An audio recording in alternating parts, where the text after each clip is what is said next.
A couple of points. Of course, if ambition were to solve this problem, I would go for it wholeheartedly. And for years and years, more specifically 17 or 18 years, we've endeavored to raise ambitions. This problem. We have been saying all this all through 17 years or 18 years or maybe 20 years. だけど But I don't think it will happen.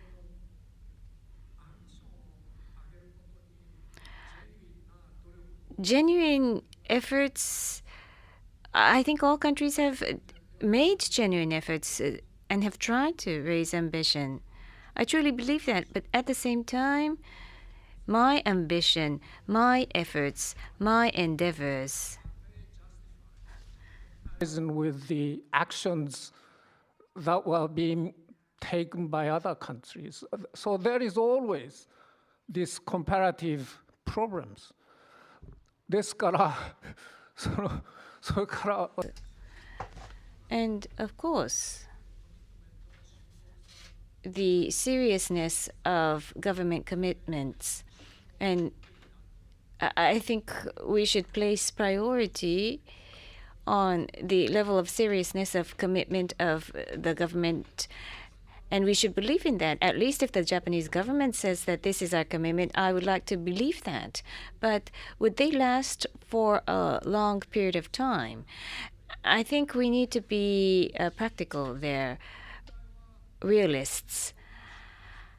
So this problem is only at this level of seriousness. Depending on the degree of the problem, ambition may solve, ambition may not be enough to solve. So how do you assess the degree of seriousness of the problem? Do you think the level allows for ambition to be solved, or do you think ambition is insufficient because of the degree of the seriousness of the problem? A better system rather than... Isn't there a better system whereby the problem resolution could be achieved without having to depend on ambition? Maybe we should host a global debate and try to pursue or find that kind of better system. And one alternative may to hold polluters responsible.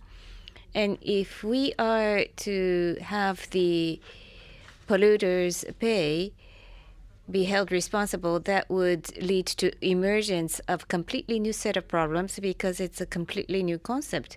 However, in all textbooks of environmental economics, it's written on page 1.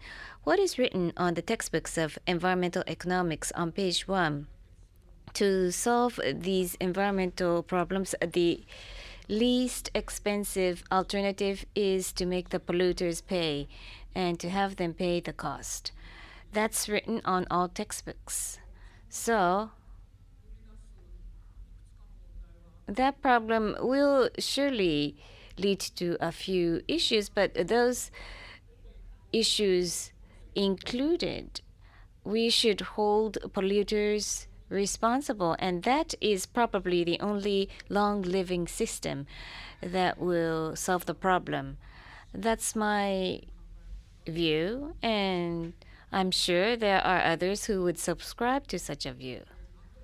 And at the risk of repeating myself so many times, if polluters pay the cost, if we have a system to make them pay, then we will have access to new, fresh money, which would be allocated to suffering countries.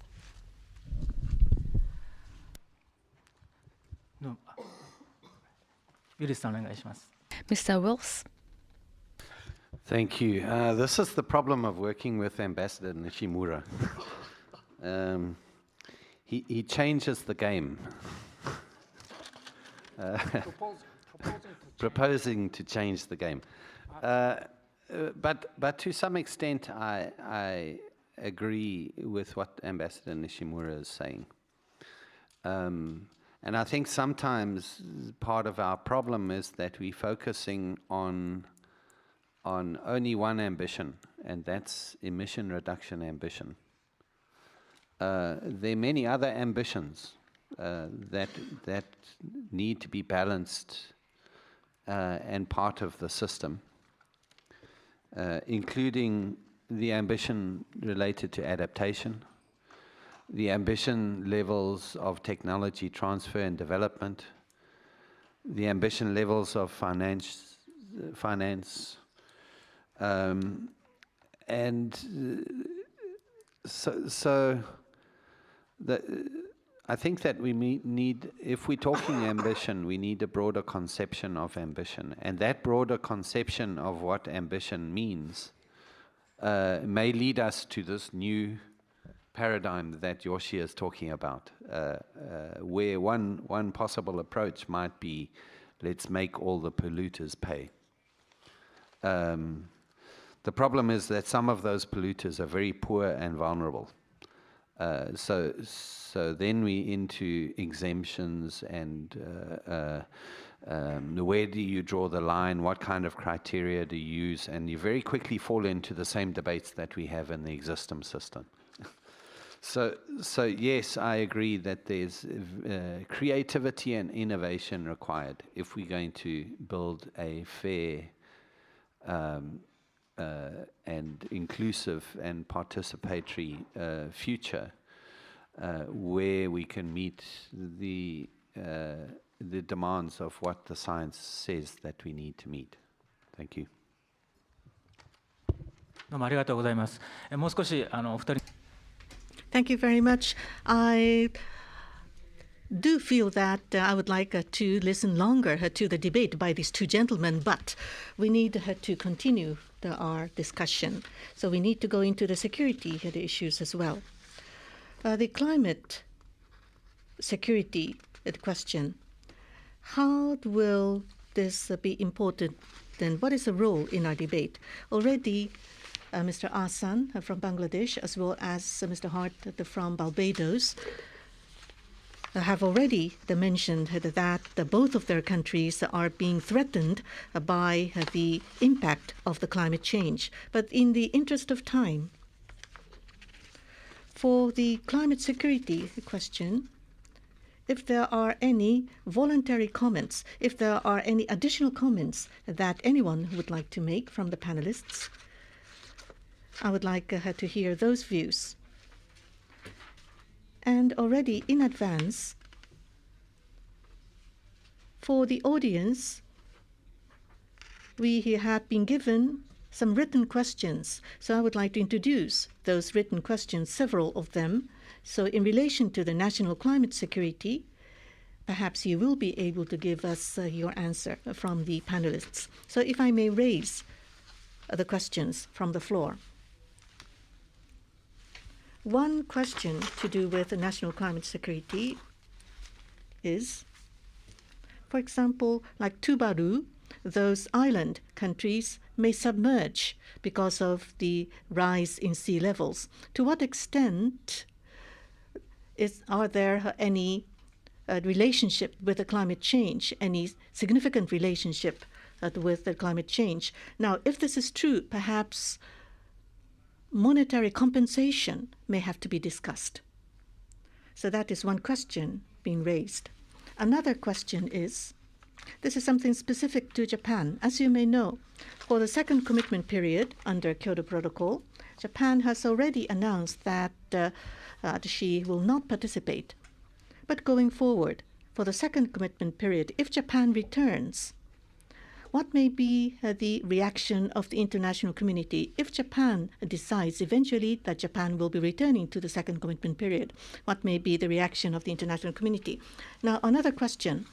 On the global warming question, the climate change question, there are still very persistent the negative views that those who question the argument itself, that there is no climate change happening. So if there are any reactions to this.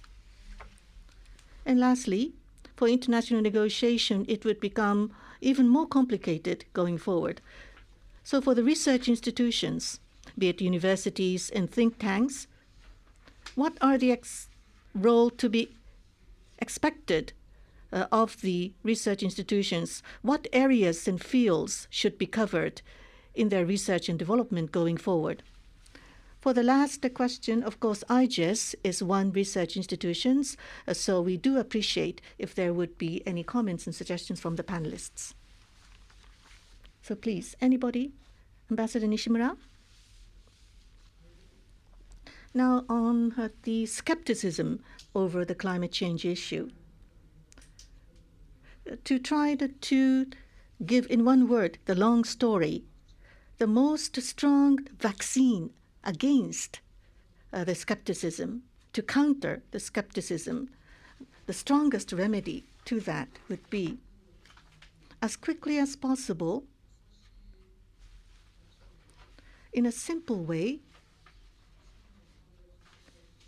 easy to understand way, and not to invest a lot of money to provide solution as quickly as possible. And as quickly as possible, the world to discover such a method and to implement that method would be the only recipe, the only remedy available to such skepticism, I believe. Thank you.